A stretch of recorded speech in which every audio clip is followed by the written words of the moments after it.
Famous story channel में आपका स्वागत है।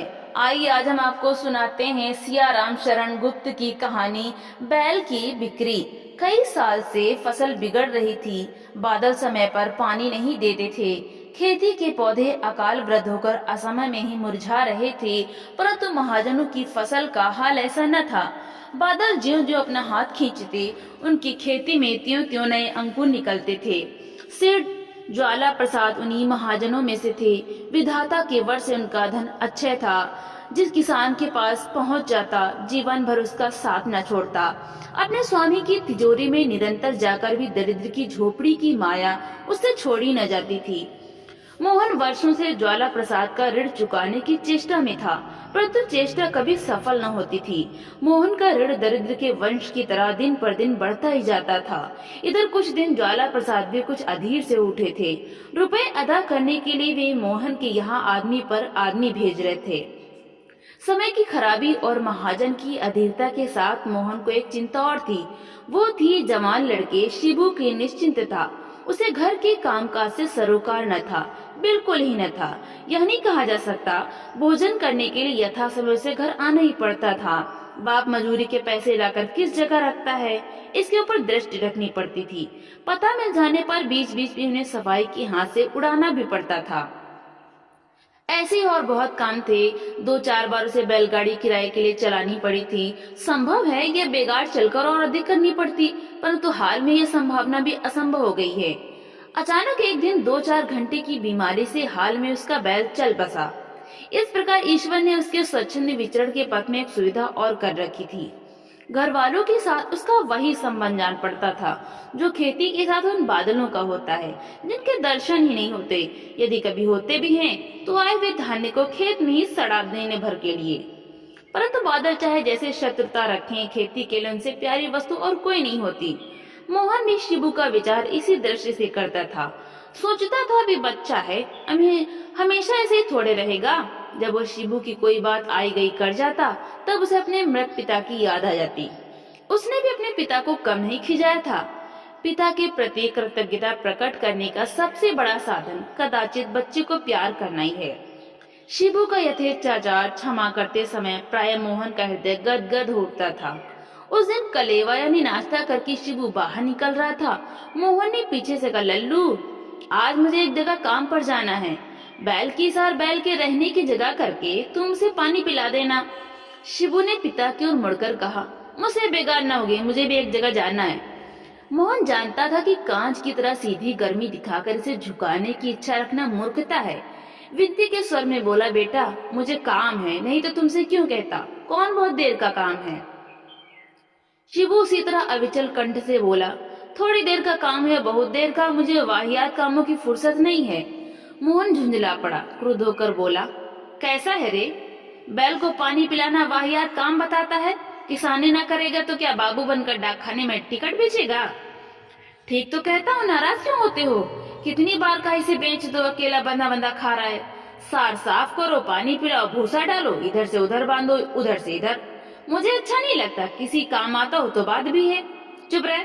घर में जोड़ी ना होती तो इतनी बातें बनाना ना आता। बैल किसान के हाथ पैर होते हैं। एक हाथ टूट जाने पर कोई दूसरा भी कटा नहीं डालता।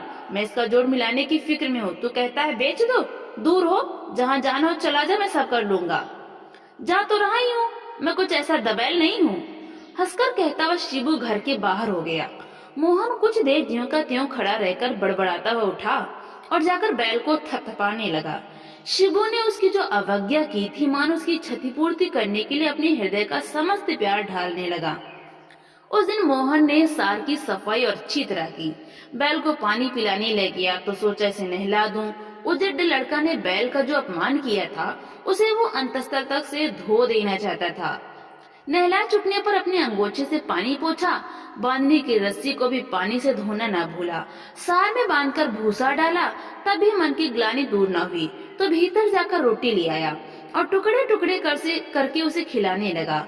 वो कहा करता था कि जानवर अपनी बात समझा नहीं सकते, परंतु बहुत सी बातें आदमियों से अधिक समझते हैं। इसलिए वो अनुभव कर रहा था कि बैल उसके प्रेम को अच्छी तरह हृदयंगम कर रहा है।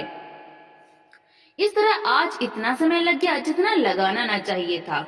यह बात उसे उस समय मालूम हुई जब ज्वाला प्रसाद के आदमी ने आकर बाहर से पुकारा, मोहन है। मोहन सुनकर सन्न सा खड़ा रह गया। उसे शिबू पर गुस्सा आया। अगर वो पाजी बैल का उसार कर देता तो वो इस आदमी को घर थोड़ी मिलता। शंकित मन से बाहर निकलकर बोला, कौन? रामधन भैया, आओ कुछ खा पी लो। रामधन ने रुखाई से कहा, हमें फुर्सत नहीं है, इस समय मेरे साथ चलो। तुम जैसे छठे हुए आदमी से भी किसी का पाला ना पड़ा होगा। तुम्हारे पीछे फिरते फिरते पैरों में छाले पड़ गए, परंतु मालिक साहब के दर्शन ही नहीं होते। सचमुच रामधन के पैरों में छाले पड़े हुए थे। इसी से उसका मिजाज ठीक न था, परंतु छाले पड़ने का कारण मोहन के पीछे फिरना नहीं था। एक चमार आसामी ने मुफ्त में जूते बनाकर कुछ दिन के लिए उसे छुट्टी पाने का वचन दिया था। उन जूतों ने रामधन को चलने फिरने से कुछ दिन के लिए छुट्टी देकर अपने निर्माता का लेन देन बराबर कर देना चाहा। रामधन इस समय उसी चमार को नए नए शब्दों में याद करता चला आ रहा था। मोहन ने देखते ही समझ लिया मामला ठीक नहीं है। चुपचाप भीतर से लाकर अंगोछा कंधे पर डाला और उसके पीछे हो लिया। रास्ते में मोहन ने फसल खराब होने की बात शुरू की। किसानों का गुजारा किस तरह हो रहा है इस बात की संकेत किया। एक पैसे का सुविधा नहीं है, यह भी स्पष्टतः कहा। रामधन मुंह भारी किए हुए सुनता रहा, मानो उसके मुंह में भी छाले पड़ गए थे। जब उत्तर देना नितांत आवश्यक हो गया तब संक्षेप में कह दिया, मालिक से कहना।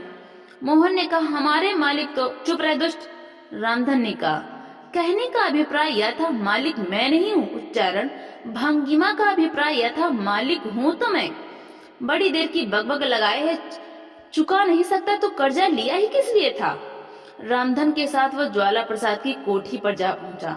ज्वाला प्रसाद ने अपने स्वर में संसार भर का प्रभुत्व भरकर कहा, वादे बहुत हो चुके, अब हमारे रुपए अदा कर दो, नहीं तो अच्छा ना होगा। मोहन ने कहा, मालिक की बातें, खाने को मिलता नहीं, रुपए कहाँ से आए।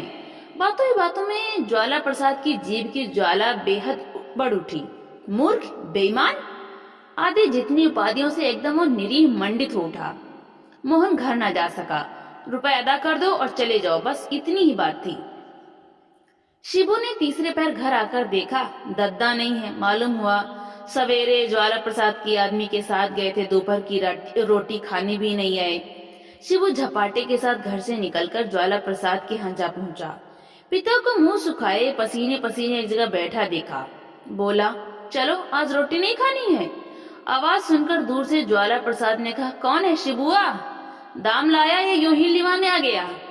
शिबू ने अपने कर्कश कंठ को और भी कर्कश करके कहा, अपनी रुपहट्टी लोगे या किसी की जान? अरे कुछ तो दया होती, बूढ़े ने सवेरे से पानी तक नहीं पिया, तुम कम से कम 4 दफे भोजन ठूंस चुके होगे। मोहन लड़के का ढंग देखकर घबरा उठा। बोला, अरे ढोर, कुछ तो समझ की बात कर, किससे किस तरह बोलना चाहिए, आज तक तुझे ये शऊर ना आया? ना आने दो, चलो उठो, मैं तुम्हें यह कसाई की गाय की तरह मरने न दूंगा। रामपुर की हाट बाजार में सोमवार को बैल बेचकर उनकी कौड़ी पाई चुका दूंगा। कहकर शिबू ने पिता का हाथ पकड़ा और उसे झकझोरता हुआ साथ ले गया। ज्वाला प्रसाद हतबुद्धि होकर ज्यों का त्यों बैठे रहे। उन्होंने शिबू के जैसा निर्भय आदमी न देखा था। उनके मुंह पर ही उन्हें कसाई बनाया गया। गुस्सा की अपेक्षा उन्हें ही डर ही अधिक मालूम हुआ। वे भी उसी हाट में रामपुर जा रहे थे। आजकल डाकुओं का बड़ा जोर था। वो शिबुआ भी तो कहीं डाकुओं में नहीं है। कैसा ऊंचा पूरा हष्ट पुट्टा है, बोलने में किसी का डर नहीं, चलने में किसी का बंधन नहीं। दिन भर फिर किसी काम में ज्वाला प्रसाद का मन नहीं लगा। बार बार उसका तेज तृप्त चेहरा उन्हें याद आता रहा। 2 दिन में ही पड़ने लगा, मानो मोहन बहुत दिन का बीमार हो। दिन भर वो बैल के विषय में ही सोचा करता। रात को उठकर कई बार बैल के पास जाता। दिन में और लोगों के सामने अपना प्रेम पूर्ण रूप से प्रकट करते हुए संकोच होता है। रात को एकांत में उसे अवसर मिलता, बैल के गले से लिपटकर प्रायः वो आंसू बहाने लगता। यदि कभी शिबू उसका यह आचरण देख लेता तो उसे ऐसा जान पड़ता मानो वो कोई अपराध कर रहा है। हाट जाने के एक दिन पहले उसने शिबू से कहा, एक बात बेटा मेरी मानना, बैल किसी भले आदमी को देना जो उसे अच्छी तरह रखे। 2-4 कम मिले तो ख्याल न करना। शिबू बिगड़कर बोला, तुम्हारी तो बुद्धि बिगड़ गई है, जब देखो बैल बैल की रट लगाए रहते हो। मैं मर जाऊं तो भी शायद तुम्हें बैल की जितना रंज दुख न हो। बैल जिए या भाड़ में जाए, मुझसे कोई मतलब नहीं, जो ज्यादा दाम देगा मैं उसी को बेच दूंगा। हमारा ख्याल कौन करता है? मैं भी किसी का ना रखूंगा। उस कसाई के रुपए उसके मत्थे मार दूं, मैं तो इतना ही चाहता हूँ बस। मोहन चुपचाप सुनता रहा। थोड़ी देर बाद एक गहरी सांस लेकर वहां से हट गया। जिस समय बैल की रस्सी खोलकर शिबू हाट के लिए जा रहा था, वहां मोहन न था। किसी काम के लिए जाने की बात कहकर वो पहले ही बाहर चला गया था। बैल बेचकर शिबू घर लौट रहा था। रुपए उसकी आंटी में थे तो भी आज उसकी चाल में वो तेजी नहीं थी जो जाते समय थी। न जाने कितनी बातें उसके भीतर आ जा रही थी। बैल के बिना उसे सूना सूना मालूम हो रहा था। आज के पहले वो यह बात किसी तरह न मानता कि उसके मन में भी वो क्षुद्र प्राणी के लिए इतना प्रेम था। मनुष्य अपने आप के विषय में जितना ज्ञानी है, कदाचित उतना और किसी विषय में नहीं है। बार बार उसे बैल की सूरत याद आती, उसके ध्यान में आता, मानो विदा होते समय बैल भी उदास हो गया था। उसकी आंखों में आंसू छलक आए थे। बैल का विचार दूर दूर करता तो पिता का सूखा हुआ चेहरा सामने आ जाता। बैल और पिता मानो एक ही चित्र के दो रूप थे। लौट फिर कर एक के बाद दूसरा उसके सामने आ जाता था। उसका पिता इस बैल को कितना प्यार करता था। उसे अनुभव होने लगा कि वो बैल उसका भाई ही था। एक ही पिता के वात्सल्य रस से दोनों पुष्ट हुए थे। जो पिता जानवर के लिए इतना प्रेमातुर हो सकता है, वो उसके लिए न जाने क्या करेगा। सोचते सोचते उसका हृदय पिता के लिए आर्द्र उठा। हाय, वो अब तक अपने ऐसी स्त्रीशील पिता को भी न पहचान सका। उसके हृदय का औदत्य आज अपने आप पराजित हो गया था।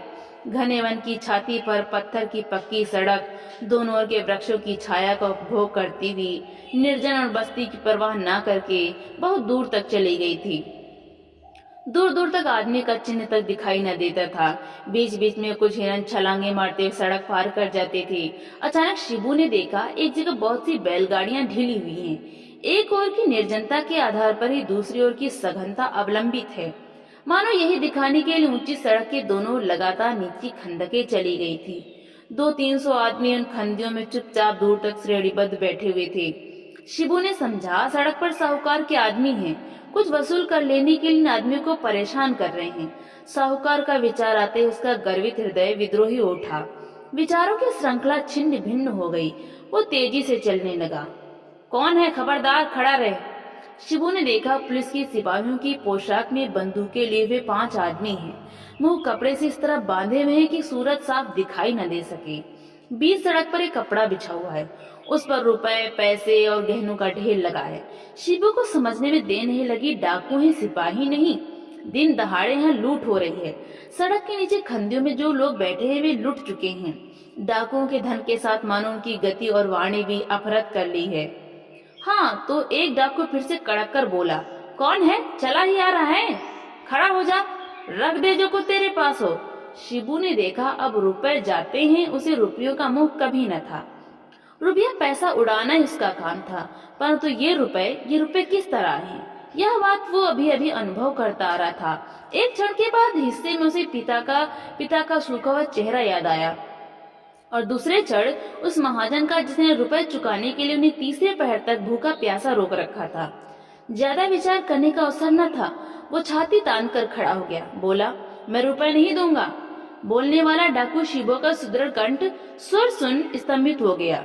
इतने आदमी अभी भी लूटे गए, इस तरह तो कोई नहीं कह सका। दूसरा डाकू बंदूक का कुंदा मारने के लिए उस पर झपटा। शिबू ने बंदूक के कुंदे को इस तरह पकड़ लिया जिस तरह सपेरे सांप का फन पकड़ लेते हैं। अपने को आगे ठेलता हुआ वो बोला, तुम मुझे मार सकते हो परंतु रुपए नहीं छीन सकते। ये रुपए मेरे पिता के कलेजे के खून में तर हैं। मेरे जीते जी महाजन के सिवा इन्हें कोई नहीं ले सकता। यह कहकर शिबू ने अपने पूरे वेग के साथ निकल जाना चाहा। तब तक 5 डाकुओं ने घेर कर उसे पकड़ लिया। वो उच्च कंठ से फिर चित्कार कर उठा, छोड़ दो, मैं रुपया नहीं दूंगा। शिबू का चीत्कार सुनकर लुटे हुए लोग खंडियों में उठकर खड़े हो गए। देखने लगे कौन है जो प्रत्यक्ष मौत का सामना कर रहा है।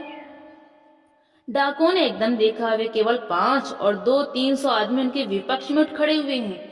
उन्हें विस्मय करने का भी अवसर न मिला कि उन्होंने बंदूक के बल पर 1-1, 2-2 करके इतने आदमी कैसे लूट लिए हैं। यदि ये उजड्डू की तरह बिगड़ खड़े हों तो कौन इनका सामना कर सकता है। भय और साहस संक्रामक वस्तुएं हैं। शिबू का साहस देखकर उधर लुटे हुए लोगों का भय भी दूर हो रहा था। देखने तक का समय न था, परंतु डाकुओं ने स्पष्ट देख लिया, एक साथ सब लोगों के भाव बदल गए हैं। उन लोगों में से कुछ खांदिया पार करके सड़क तक भी नहीं आ सके कि डाकू बंदूकें हाथ में लिए हुए द्रुत गति से सड़क के नीचे उतर आए। लूट का माल उठाने में समय नष्ट करने की अपेक्षा अपने प्राण लेकर भागना ही उन्हें अधिक मूल्यवान प्रतीत हुआ। थोड़ी ही देर में वे लोग आंखों से ओझल हो गए। लोगों ने आकर शिबू को चारों ओर से घेर लिया। अधिकांश स्त्री, बच्चे और पुरुष अब तक भय के मारे कांप रहे थे। रोग की तरह दूर हो जाने पर भी भय शरीर को कुछ समय के लिए निःशक्त कर रखता है।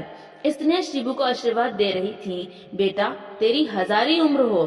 परंतु शिबू इस समय भी अपने आपे में न था। वो सोच रहा था कि इनमें अधिकांश ऐसे आदमी हैं जो रुपए के लिए बुरे से बुरे काम कर सकते हैं। रुपया इनका सब कुछ है। उसी को इन्होंने इस प्रकार कैसे लुट जाने दिया। भीड़ में से एक आदमी निकलकर शिबू के पास आया, बोला, कौन है? शिबू माते, तुमने आज इतने आदमियों को? शिबू ने देखा, ज्वाला प्रसाद है। शरीर पर धोती के सिवा कोई वस्त्र नहीं। डाकुओं ने रुपए पैसे के साथ उसके कपड़े भी उतरवा कर रखवा लिए थे। उसे देखते इसका मुंह घृणा से विकृत हो उठा। अंटी से रुपए निकालकर उसने कहा, बड़ी बात, शिबू माते तुम्हें आज यहीं मिल गए। लो अपने रुपए चुकते कर लो, अब लुट जाए तो मैं जिम्मेदार नहीं। तो दोस्तों, आपको ये कहानी कैसी लगी? लाइक करें, ज्यादा से ज्यादा शेयर करें और कमेंट करके हमें जरूर बताएं। और इसी तरह की हिंदी साहित्य की कहानियां सुनने के लिए हमारे चैनल को सब्सक्राइब करना